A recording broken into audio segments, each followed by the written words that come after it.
Good morning, everybody. It looks like we're at 5 minutes after, which sort of puts us southern on time. Boone, would you lead us in a word of prayer this morning? I will. Thank you. I thought we're truly blessed to be able to be here this morning, and thank you for this opportunity. Father, we look forward to all the opportunities in our lives to further your word and to glorify you in all ways that we can and to lead others to get to know you. Father, I pray for you that you give us a speaker this hour and to listen to what the lesson is, to apply it in our lives and take the actions necessary to glorify you. Father, we're most thankful for this day to honor all the mothers. And we know that all of our strength comes from the family concept that you created. And we're so thankful for that. In Jesus' name I pray. Amen.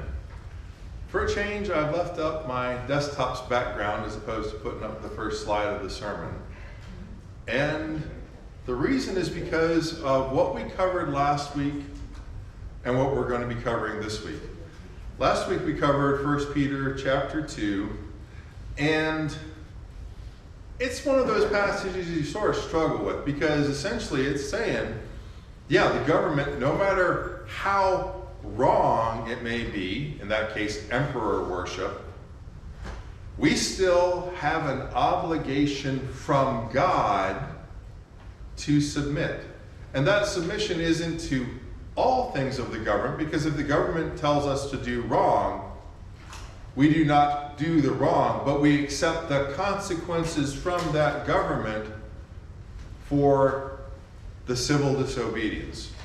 For saying, this is not right, I will not do. I understand you're the government, I understand that means I go to jail, I die, whatever. And I accept that. And the context that we need to remember that's sitting on top of that is in the first part of chapter 2, back up there with verse 7 and 8. To you who believe he is precious, but to those who do not believe, the stone that the builders rejected has become the very head of the corner, and a stone that makes them stumble, and a rock that makes them fall. They stumble because they disobey the word as they were destined to. That's a pretty intense context for all that comes afterwards.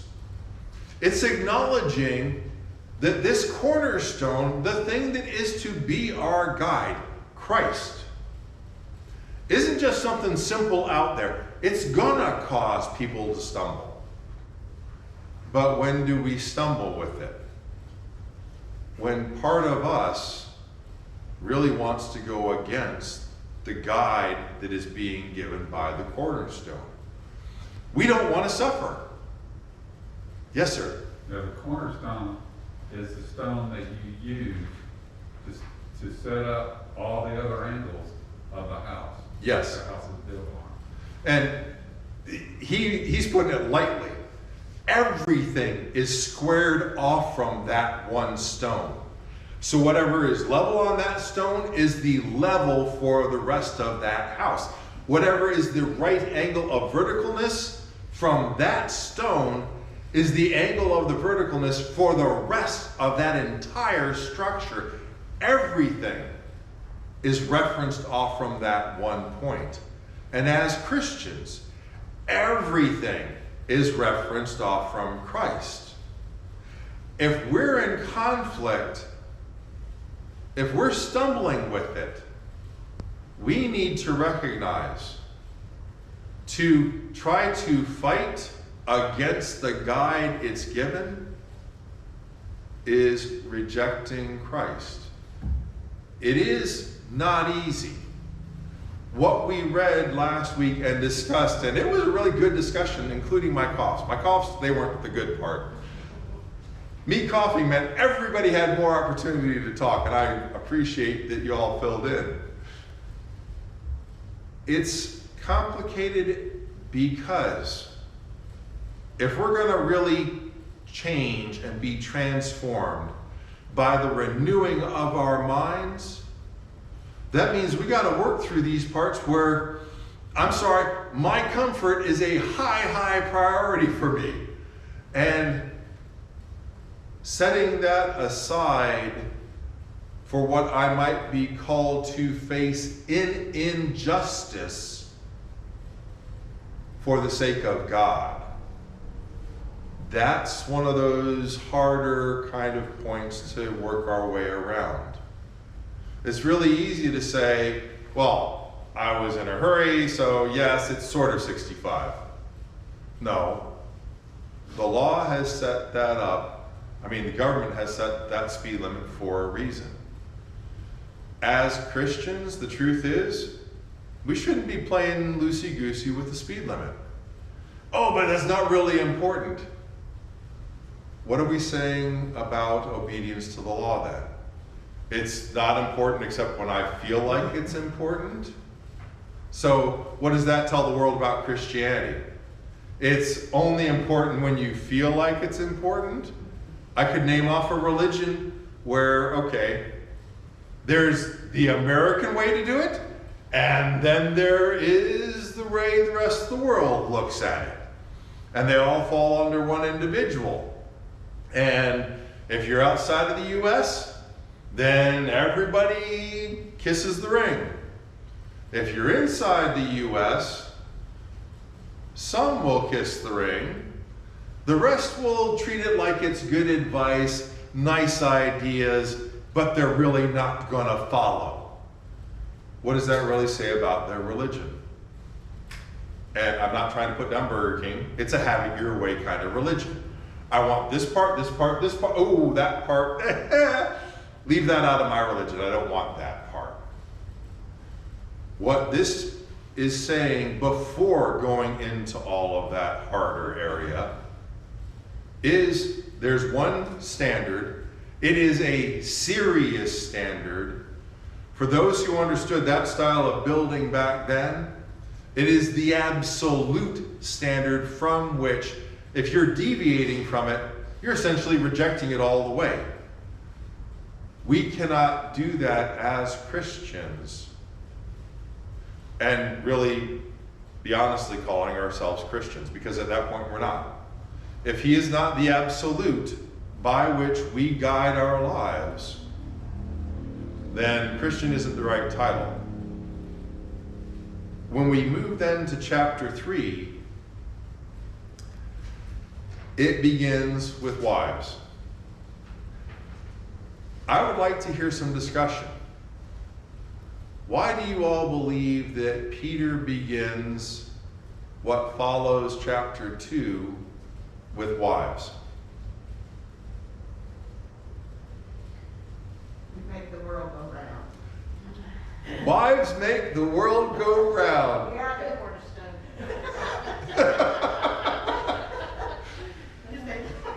Yeah. To me, if you look at it, it's a progression. Okay. All right. Now, which way do you mean that? Because you could be in deep trouble right It now. talks about submission to the government, submission to the masters, and now wives who are really running the household and you know, controlling pretty much a lot of stuff. You know, they're, to me, that next progression. Okay. You know. That's a good answer. And just to take it one step further, for that culture at that time, the concept of submission isn't the same as what we have today. They were living under Rome. Everybody was to submit to Rome. They had masters. The masters, by and large, aren't the way we would think about master in slavery today. The master would be a master over a doctor. The one who paid for that doctor's education was the master. A doctor would be a slave most of the time, to pay for his research, to pay for his study, to pay for the medicines that he'd be acquiring. All that funding had to come from someplace. It came from the doctor's owner. Now, we look at that and we say, oh, well, that's sort of that master-slave thing. Yes and no. Yes, as far as the words being used. No, from the standpoint of that relationship between master and doctor better be awesome, because you don't want a doctor who's got it in for you. It's not the way history has played it out. So the master that we see occurring at the end of chapter 2, and then, as Joe's pointed out, then with the wives in the start of chapter 3, the one who knew what was going on in the household was the wife. She was the one whose work emanated out from the household, whereas a husband's work was oftentimes separate and apart from the household. Joseph, he was a carpenter. Carpentry work isn't really something that you do inside the house. You have this big old shop. If you got boys and so forth, you got them working in the shop with you. Whereas a wife who might be doing sewing, might be doing cleaning of laundry and so forth, hers had its place already within the household structure.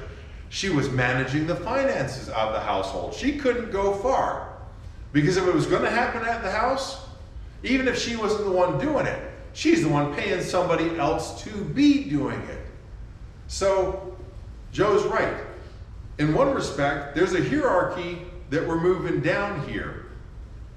As far as you've got Christ, you've got masters, you've got the functional heads of the house as far as the awareness, the control of the finances and so forth. We even have that going back into the Old Testament. Worth her weight in gold is a wife who manages the money well, and it goes on from there.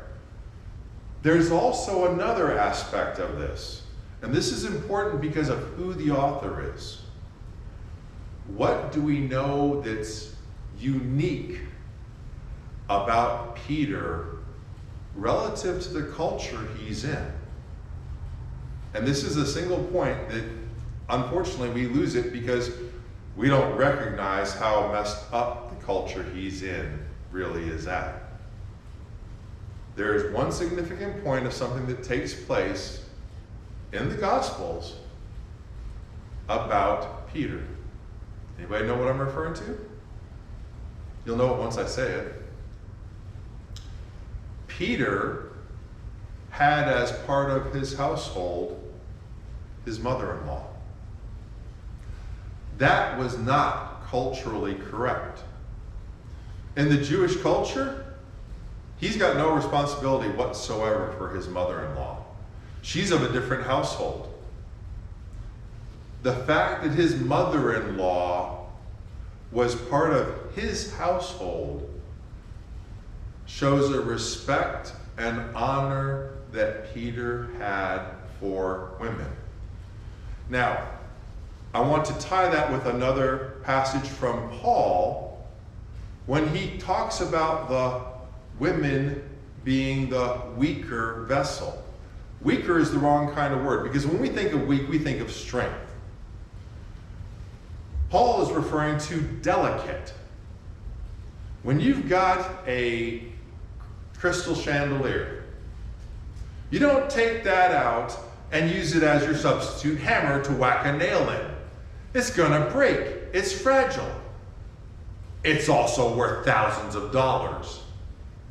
The hammer, on the other hand, probably cost you $14, and you can whack on anything with it. And it's still gonna be a $14 hammer. You treat that hammer and that crystal chandelier differently. The crystal chandelier is weaker. The crystal chandelier is valuable. The hammer may be stronger, but it's not the beauty, it's not the delicate, it is the just blunt whacking device. Part of Peter's mindset by putting the women first, he's showing respect and honor to the more valuable vessel from his mindset. Now, I said I was talking about a sick, warped culture. I've brought up before what existed in the, I'm going to say Talmud. I'm going to get that wrong. Anyway, the additional rabbinical teachings. Better to burn the word than to teach it to a woman. That's actually tame compared to how far it really goes. In the book of Thomas, a quote-unquote gospel account that was attributed to Thomas, not that he wrote it, one of the things that occurs in there is essentially something that we would associate with Islam. The only people going to heaven are men. And tied in that book also is how you deal with that problem. Because another thing that we don't see as much, but if you read other period pieces, Mary is very significant. In the book of Thomas, one of the apostles asked Jesus, "What about Mary?" "Don't worry, I'll make her into a man." Mary will be saved by making her into a man. That's how warped that culture was. The only ones that can be saved are males, just like Islam. The only ones really going to heaven are men. Women will be made into virgins so that they can be for the men. It's a really warped culture. It's a really messed up culture. Peter is actually writing counter to that culture. Because right after masters, he puts women, wives. Why? Because they are to be honored and respected. And Peter is showing that. Excuse me. It's not a, how to say this? It's not a status kind of thing. Because a hammer, if that's what you need, is the most important tool to have around. A chandelier isn't a tool to be used other than for the lighting purposes. It's almost like specific to general. But they have their purpose. So Peter's not saying, oh, women are up here and men are down here, or wives are up here and husbands are down here. He's showing respect. And he's doing it in a way that is consistent with Peter's character, going all the way back to him having taken care or taken in his mother-in-law in a culture where he had no responsibility towards his mother-in-law. Thoughts? Yes? Also, too, a couple things. Women at the time were also, at this time, were also considered like property. Mm-hmm. In the Jewish religion, a man could divorce his wife with just a decree. Yep. So they weren't really considered by that they were like special. Yep. You know, so in this sense, it's elevating the importance of that marriage and that wife's in the role that they play. And that's especially important because who is Peter writing to? He's writing to the congregations that existed because of the Hellenistic Jews who went out from Pentecost back into those Roman provinces. So the basis for the establishment of those congregations would have been people with a Jewish heritage and understanding. And what Peter is doing by, in the case of chapter 3, addressing the wives first, he's trying to make sure, and by the way, work against your culture. Because as a Jew, yeah, you're going to want to be going masters, men, women. Masters, wives, men. Show them that respect, show them that deference, because they are, and all that they do, and you're the husband. And in our society, it's flipped around. Don't let this be the way. Oh, by the way, remember chapter 2. What's the standard? God's standard. And in how he's going to address the husbands, putting the wives after master and before the husband is the right position of respect. Because, spiritually speaking, who is our master? It's God. Who put himself at the lowest position? Christ. And what did he put above his own well-being? Us. What are husbands to do? Be willing to sacrifice like Christ for who? The wives. We've got the master. We've got the one who's supposed to be willing to sacrifice for wives, putting them above themselves. So, 2 into 3, we see a pattern that is consistent with what Christ did while he was here on this earth. You have the one that must be obeyed because they're in charge. And oh, by the way, God is the one that's allowed them to be in charge. You also have the one who's supposed to be willing to sacrifice even to the point of death, and the one he's willing to sacrifice for. So let's go ahead and read through chapter 3, starting with just verses 1 through 6.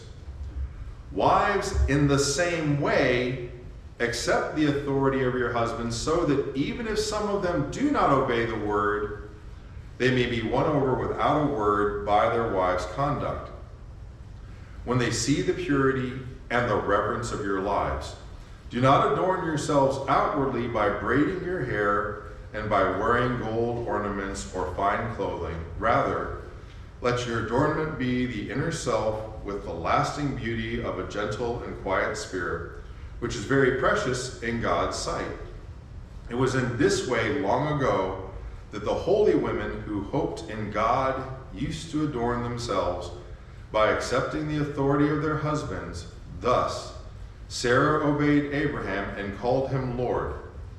You have become her daughters as long as you do what is good and never let fears alarm you.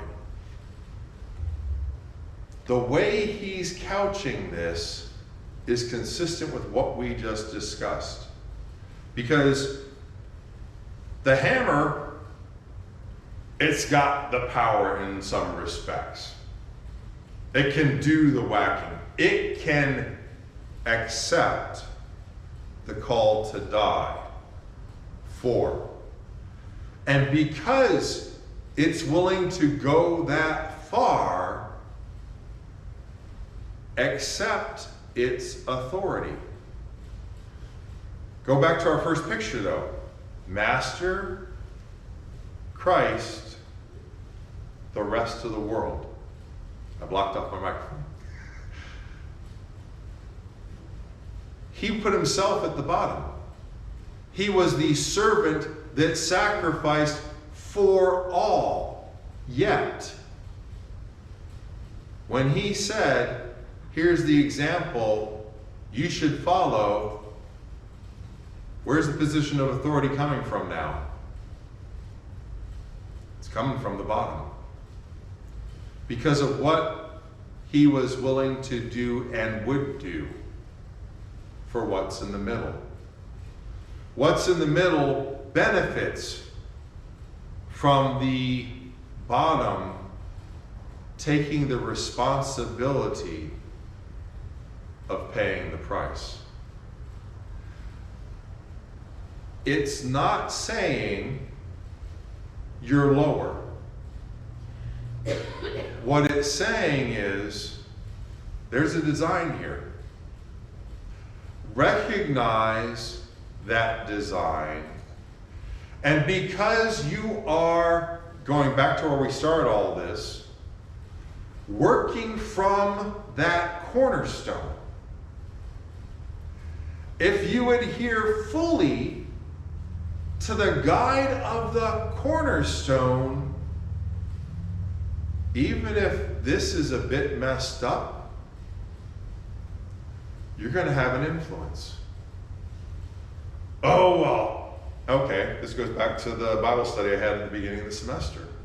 Why would I want to get married? Men are fools. They don't obey God's word. They don't. Even if they claim to be Christians, they don't follow it the way they're supposed to. They don't honor their wives. Understand, I'm not talking about our culture. I'm talking about a culture halfway around the world. If you want to have an influence, be the wife that they cherish, love, and respect. Because if you are all that this passage talks about, they're going to want to be pleasing to you.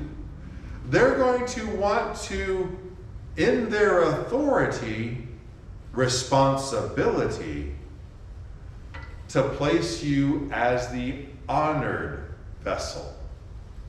They're going to want to lift you up to that position. What happens if you're not that kind of woman? If you're not that kind of wife? If you're looking out for number one because he's a jerk and I'm not going to get any help from him half the time, he even forgets my birthday. If you're not acting the way it describes the wife here, what's the likelihood he's going to change? None at all. I can name specific individuals, and while I don't think it was their wisest move, women who married non-Christians, who, because they lived out this passage, their husbands became Christians years after they were married. As I said, I don't suggest that path. There's no guarantee that they're going to straighten their lives out. Your best hope for them straightening their lives out is the life you live. Because by being a godly wife, as it's talked about here, you're becoming the wife they really want you to be. If you're showing them that level of love by obeying God's guidance, hopefully they are going to respond in the way we see here in this passage. This is a lot of pressure. Yes, I agree, it is. At the same time, we're going to see a lot of pressure heaped on and what comes next. Because while one is trying to make their life better by being even more Christian than anybody else around them is trying to be, the next one is called to lay it all down on the line for everybody else. Now, in the particular instance, it's for the wife. But the truth is, I'm going to lay it down for my kids. I'm going to lay it down for my brothers and sisters in Christ. Why? That is the type of person I am called to be. Because if I'm only doing it for one person, am I really that kind of a person? No. I'm doing it for one person and faking it with the rest of them, sort of. And everybody realizes that's as good as a $3 bill. It's not if I'm faking it up for my wife and being a totally different person for everybody else's sake. I'm not really following that guide.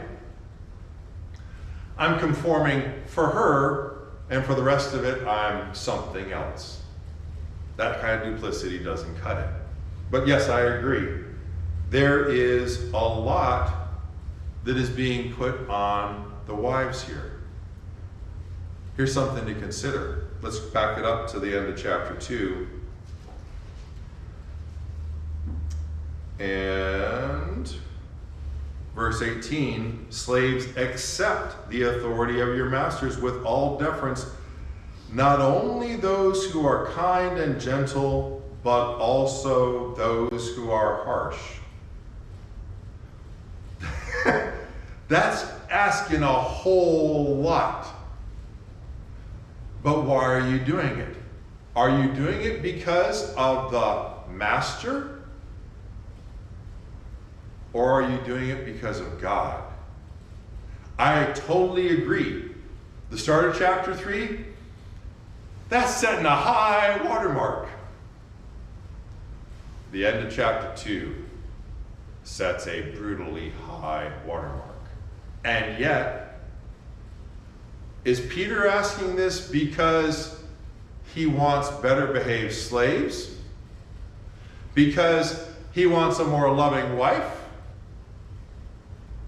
Or is he saying this because way above Rich Kelly's reach is the standard price set? Down below that a bit, a lot of it, is the standard and impact a slave could have upon their harsh master by being the kind of person Peter describes here.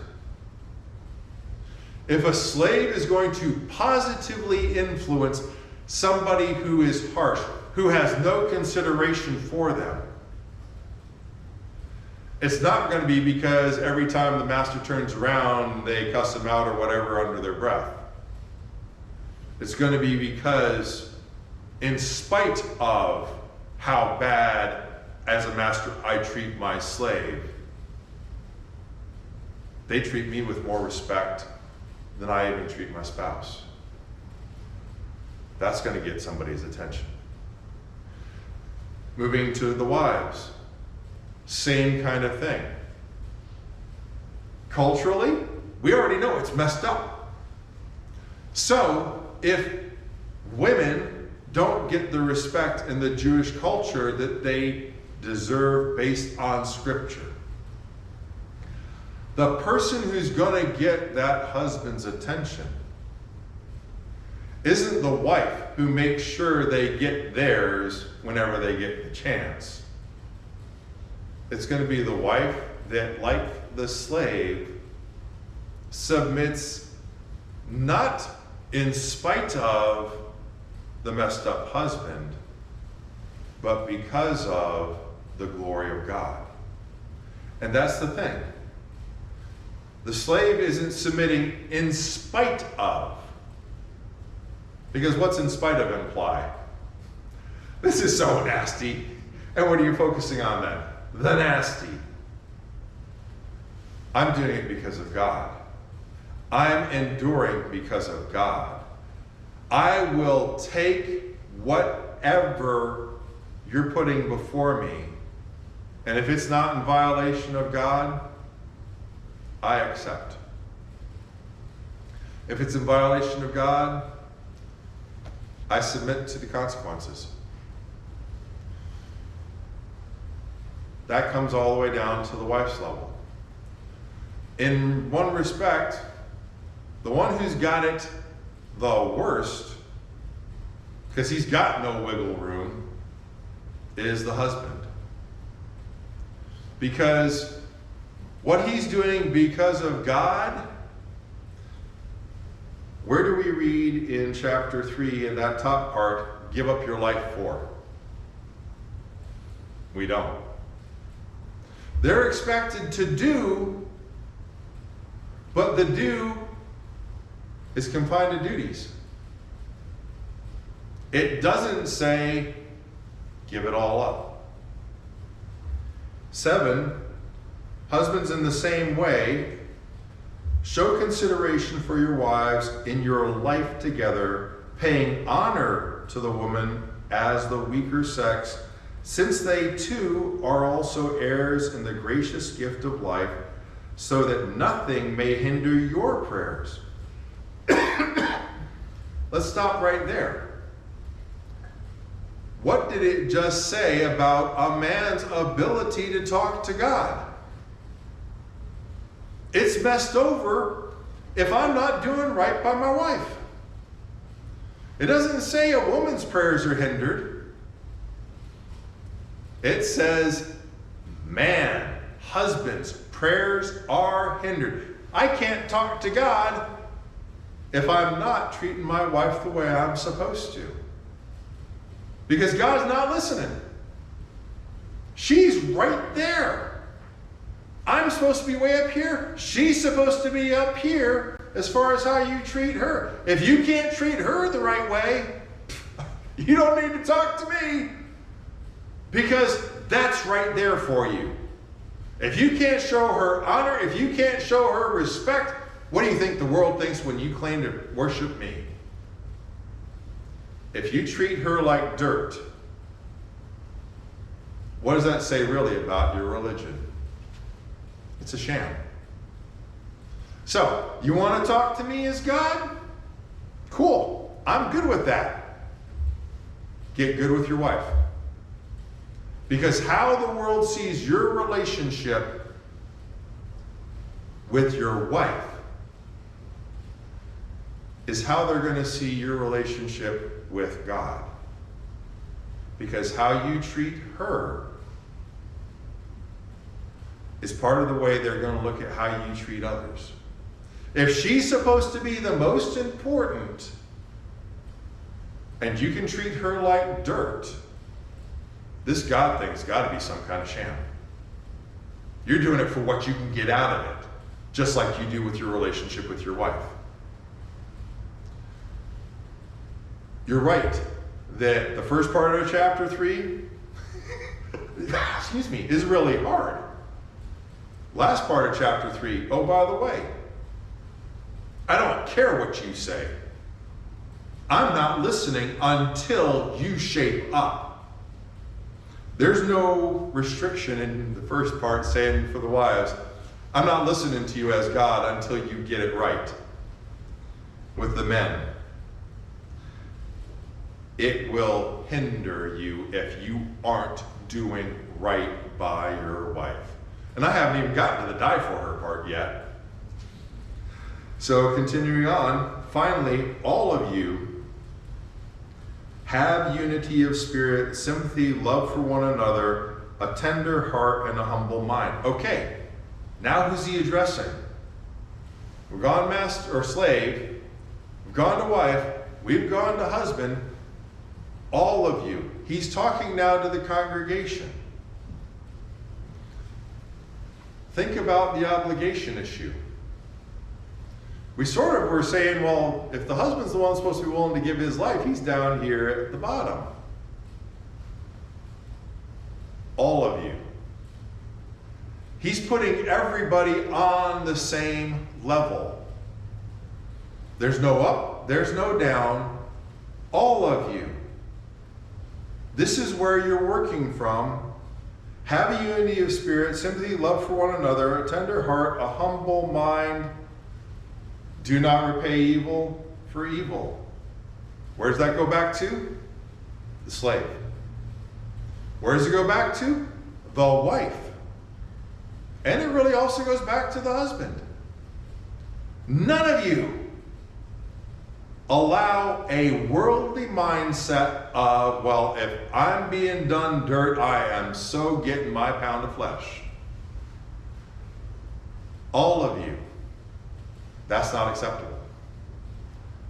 He gave it in context, but now he's putting it out there and saying, no. This isn't just when you've got that master-slave relationship. It isn't just when you're a husband or a wife. All of you need to be. And that gets back to where we started this from. Are you following the cornerstone? In all that you are. As a slave, it will look like this. As a wife, it will look like this. As a husband, it'll work like this.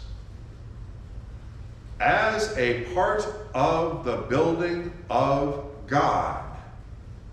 The inherent nature of all of these is the hardness that you pointed out in the wife's position. In truth, he's really calling for it from everybody. Unfortunately, we tend to divide this up. Well, I don't have to worry about that slave thing because we don't have those in the United States. And being I'm a husband, I don't have to worry about that wife thing. Or I'm the wife, I don't have to worry about that husband thing. All of you. So, all of us need to be working not from the perspective of how well off am I in this relationship, whether it be husband or wife or the church. We are to be like the Cornerstone, doing what we're doing for God, regardless of how we're being treated in our marital relationships or in our relationship as brother and sister in Christ. Yes, that's a really high standard. Because sometimes, at this level, something that was supposed to be $13,000 ended up being $21,000 because somebody was going to pay for the price of their boat off of me. And I had a choice. I could make a stink about it, or because this person is titled within the church and I'm not going to call down disrespect on anybody, I'll ask once and I'll let it be and I'll pay it. That's an awful lot of money I could have done something else with. What's my responsibility? To get what I'm due? To make sure everybody understands how wrong somebody else is treating me when it was already agreed that it's $13,000? Or do I accept okay? The only way this is going to go down for my favor is in a courtroom. Is that the place I want this to go to? No, because it'll bring reproach upon the church. Do I really want this discussion going beyond myself and this individual at this point? No, because it's going to bring reproach upon a certain title. So what do? If I want the church to remain respectable, if I want that position to remain respectable, and this is a non-budge thing and I know why, I ate the 8,000. It's not easy. But, which is more important? 8,000 in my pocket, or people still looking at the church respectively? 8,000 in my pocket, or people looking at those who have titled, honored positions within the church to be looked on honorably? I'd say it's more important to keep the respect of the church, respect of those who should be respected, and I'll deal with it. All that we read about, there's justification for a woman who's got an unloving husband to complain about it. Is that the right answer? Is that the right answer for the church? I was there when somebody was blessing out his wife. And in some respects, he was totally right. But my response to him was, whoa, time out. That's not the way you need to be talking right now. Well, she blah, blah, blah. Whoa, time out. It's not about her. It's about everybody else who's hearing what's coming out of your mouth. Was he justified? As far as rightness and wrongness goes, yeah. As far as the image he was projecting to everybody else that was hearing, including children, oh no. It was as wrong could be. Because what do they need to learn about parents, about husbands and wives? You don't go around blessing out your spouse, even if you're in the right. Because that's not what we're supposed to be like. Jesus didn't go around, you're a sinner, boy, you messed up. Oh, boy, you are a stinky sinner. We don't see that. Was he surrounded by stinky sinners? Oh, yeah, he was surrounded by the nastiest of the nasty. The only time he fires back is with the Pharisees, Sadducees, and priests who are misrepresenting God. And when Peter does the same.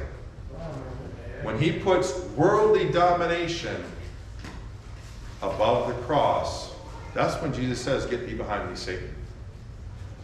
Other than that, woman at the well. He doesn't say, "You're a terrible sinner." He says, "You said right. You've had more than that. You've had 7 husbands, and the man you're with right now is not your husband." He didn't address her disrespectfully. He said something to her one-on-one that was truthful. He didn't say it in a hurtful way. You said correct. And who you're with right now is not your husband. That's the kind of approach we're seeing here in 1 Peter 3. Respect and honor. And this one, okay, talking about Jesus and closing it out immediately. Think about what Joseph did. He was ready to quietly divorce Mary, to put her away, because in that culture you were already married long before you were married. For her sake, he was going to keep it quiet. He's recognized as being a righteous man. Not because he got his pound of flesh out of the situation, but because he was willing to suffer, even though he was the one, as far as he could see, that was in the right. That's the kind of standard we're called to, based on Christ being the cornerstone. Thank you all much.